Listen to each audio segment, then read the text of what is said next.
क्या आस्था पर किए गए हमले बन गए सपा के स्वामी के इस्तीफे की वजह? इसकी कुछ ज्यादा है क्या कि सुनी नहीं जा रही पार्टी में आपकी?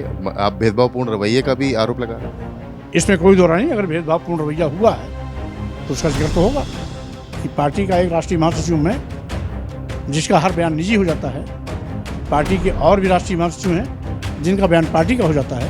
तो एक ऐसा पद है राष्ट्रीय महासचिव का कि किसी का बयान निजी और किसी का बयान पार्टी का। क्या सिर्फ M+Y से इस बार नहीं बनेगा सपा का काम? अब ऐसे कुछ छुटभैये नेता हैं जो भाजपा के एजेंट के रूप में समाजवादी पार्टी में पार्टी को कमजोर करने के लिए एक्टिव है। इसके विषय में मौखिक रूप से मैं राष्ट्रीय अध्यक्ष जी को अवगत करा दिया हूं। हमें मलाल ऐसे छुटभैयों के बयानों से नहीं, क्योंकि उनकी सोच छोटी है तो उनकी बात भी छोटी होगी। कैसे काशी मथुरा पर योगी के वचन की मिल गई विपक्ष को काम?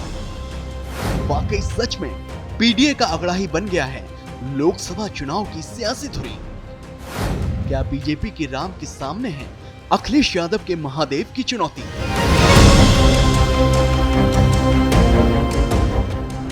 इन सवालों के इर्द गिर्द घूमती सियासत के बीच आज बात बहुसंख्यक समुदाय की आस्था के सहारे चुनावी विसात पर विरोधी खेमे को मात देने के लिए सियासतदानों की तेजी से बदलती सियासत और उस सियासत के आधार पर जनता के माइंडसेट को अपने मन मुताबिक सेट करने की सियासी जोर आजमाइश और कोशिशों की।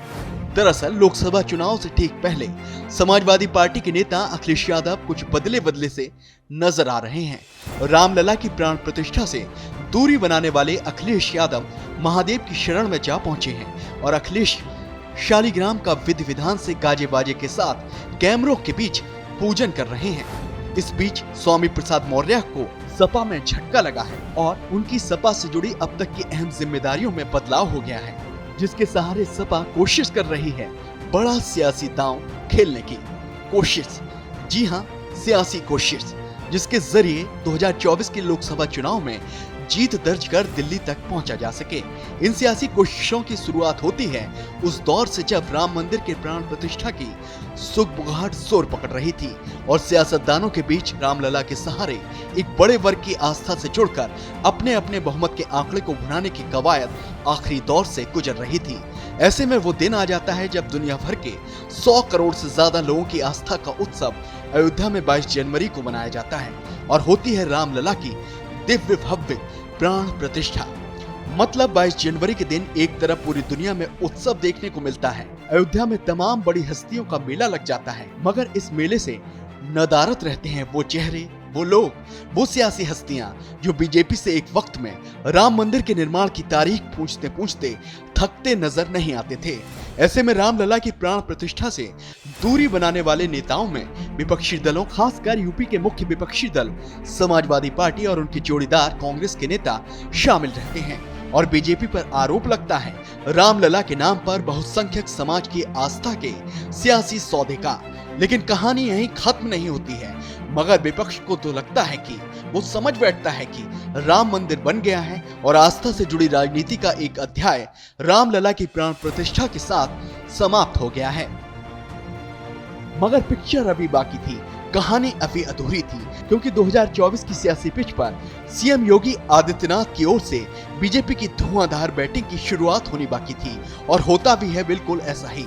आती है तारीख 7 फरवरी की और सीएम योगी कर देते हैं विपक्ष की राजनीति को बेनकाब। उसने भी भगवान श्री कृष्ण को बंधक बनाने का कुत्सित प्रयास किया। उल्टे हरि को बांधने चला, जो था साध्य साधने चला। यही तो हुआ था, यही तो हुआ था अयोध्या के साथ, और यही हुआ काशी के साथ, और यही हुआ था मथुरा के साथ भी। हमने यही तो कहा, उस समय 5 गांव मांगे थे। भाई भगवान कृष्ण ने तो पहले कहा, जब वो समझौता कराने के लिए गए थे, महाभारत का युद्ध टालने के लिए गए थे, कि भी देना हो तो आधा दो, लेकिन इसमें भी यदि बाधा है तो दे दो केवल 5 ग्राम। लेकिन वो 5 गांव, लेकिन यहां तो इस समाज सैकड़ों वर्षों से यहां की आस्था केवल 3 के लिए बात कर रही है, 3 के लिए।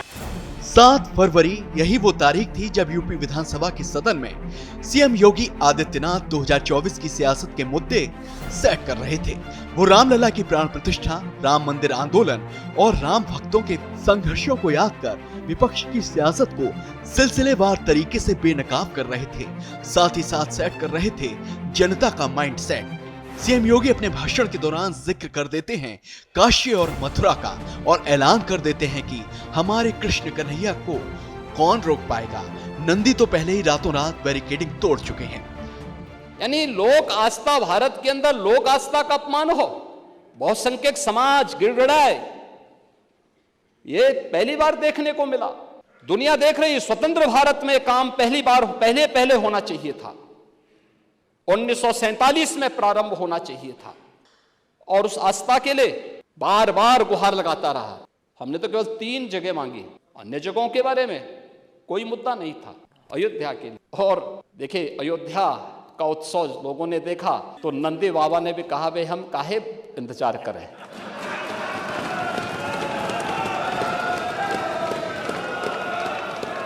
उन्होंने भी इंतजार किए बगैर रात्रि में बैरिकेड तोड़वा डाले और हमारे कृष्ण कन्हैया कहां मानने वाले हैं। बात साफ है, आस्था और खासकर बहुसंख्यक समाज की आस्था आने वाले वक्त में पहले की तुलना में और बड़ा मुद्दा बनने वाली है, जिसे भाप कर न सिर्फ अखिलेश यादव शालिग्राम की शरण में जा पहुंचे हैं, बल्कि साफ तौर पर कैमरों के बीच पूजा अर्चना कर संदेश देने की कोशिश कर रहे हैं कि वो भी एक सनातनी है। साथ ही साथ माना जा रहा है कि सपा के उन स्वामी को भी उनका कद याद दिलाया गया है जो कल तक हिंदू आस्था के प्रतीकों पर बढ़ चढ़कर हमला किया करते थे। इसकी कुछ ज्यादा है क्या कि सुनी नहीं जा रही पार्टी में आपकी? आप भेदभावपूर्ण रवैये का भी आरोप लगा रहे हैं। इसमें कोई दो राय नहीं। अगर भेदभावपूर्ण रवैया हुआ है तो उसका जिक्र तो होगा कि पार्टी का एक राष्ट्रीय महासचिव में जिसका हर बयान निजी हो जाता है, पार्टी के और भी राष्ट्रीय महासचिव हैं जिनका बयान पार्टी का हो जाता है, तो एक ऐसा पद है राष्ट्रीय महासचिव का कि किसी का बयान निजी और किसी का बयान पार्टी का।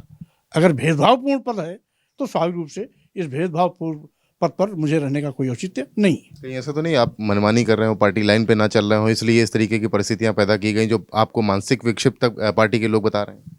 अब ऐसे कुछ छुटभैये नेता हैं जो भाजपा के एजेंट के रूप में समाजवादी पार्टी में पार्टी को कमजोर करने के लिए एक्टिव है।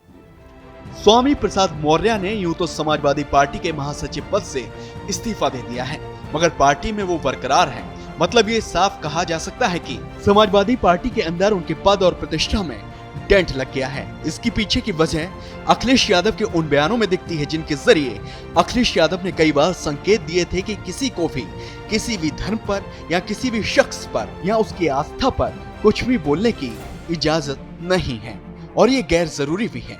अखिलेश के संकेत साफ हैं कि वो अपने कोर वोटर M+Y के साथ पीडीए के अपने नारे में परिभाषित पिछड़ा, दलित, अगड़ा या अल्पसंख्यक के समुदाय को अब हकीकत में बदलने के ख्वाब देख रहे हैं, जिसके चलते ही अंदर खाने खबरें तो यहाँ तक हैं कि समाजवादी पार्टी लोकसभा प्रत्याशियों के चयन में भी जातिगत समीकरणों को साधने के लिए हर मुमकिन प्रयास कर रही है और सॉफ्ट हिंदुत्व के एजेंडे की ओर अपने कदम बढ़ा रही है। तो दूसरी तरफ खबरें तो ये भी हैं कि बीजेपी भी आने वाले वक्त में यादव वोट बैंक में सेधमारी करने के लिए यादव समुदाय से अपने जनप्रतिनिधि चुनने की खातिर मंथन के दौर से गुजर रही है, क्योंकि बीजेपी भांप चुकी है कि रामलला की प्राण प्रतिष्ठा से अखिलेश और विपक्षी दलों के नेताओं की बनाई गई दूरी उन्हें उनके कोर वोटर जो कि दलगत आस्था से ऊपर उठकर रामलला को भगवान का दर्जा देते हैं और रामलला में आस्था रखते हैं, ऐसे वोटर्स कहीं ना कहीं राम मंदिर के मसले पर विपक्षी दलों से ज्यादा बीजेपी के करीब आ सकते हैं। ऐसे में चुनावी जोड़ गणित को सुलझाने के लिए पक्ष विपक्ष के बीच एक दूसरे के वोट बैंक में सेधमारी के प्रयास तेज हो गए हैं। सनातन से जुड़े आस्था के प्रतीकों से जुड़ी सियासत को समझने के लिए आपको कुछ खास आंकड़ों पर नजर डालनी होगी। दरअसल अखिलेश अपने चुनावी हथियार के तौर पर पीडीए को इस्तेमाल करने के लिए तैयार हैं और इसे यूपी के मान्य यानी वैलिड वोट बैंक का बड़ा हिस्सा करार दे रहे हैं। इस पीडीए यानी पिछड़ा, दलित, अगड़ा या अल्पसंख्यक के वोट बैंक में एक ऐसा भी बड़ा वर्ग शामिल है जो हिंदुत्व या फिर यूं कहें कि सनातन के प्रतीकों को अपनी सियासी आस्था से ज्यादा तरजीह देता है और इस वोट बैंक की संख्या से जुड़े आंकड़े भी इसी ओर इशारा करते हैं। दरअसल यूपी में ओबीसी की करीब 79 जातियां हैं, जिनमें सबसे ज्यादा आबादी यादव और दूसरे नंबर पर कुर्मी समुदाय की है। CSDS के आंकड़ों के मुताबिक ओबीसी जातियों में यादवों की आबादी कुल 20% है, जबकि राज्य की आबादी में यादवों की हिस्सेदारी करीब 11% है, जो सपा का परंपरागत वोट बैंक माना जाता है।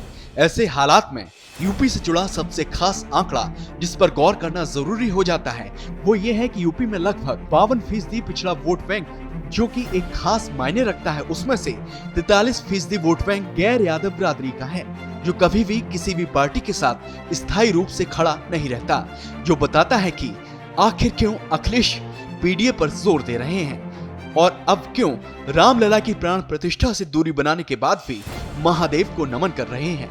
बहरहाल ये सियासत है जिसके अपने रंग हैं, जिनमें छिपी है सियासत के भविष्य की तस्वीर, और इस भविष्य की सियासत की तस्वीर में ही अपनी अपनी मौजूदगी दर्ज कराने के लिए सियासतदान अपने अपने व्यक्तित्व के नए नए रंगों से जनता को रूबरू करा रहे हैं और राम नाम से जुड़ी आस्था के विकल्प के तौर पर महादेव से जुड़ी आस्था का सहारा ले रहे हैं। और आने वाले वक्त में नेताओं की सियासत की ये रंग और भी ज्यादा चटक होते नजर आएंगे। ब्यूरो रिपोर्ट, श्रेष्ठ यूपी।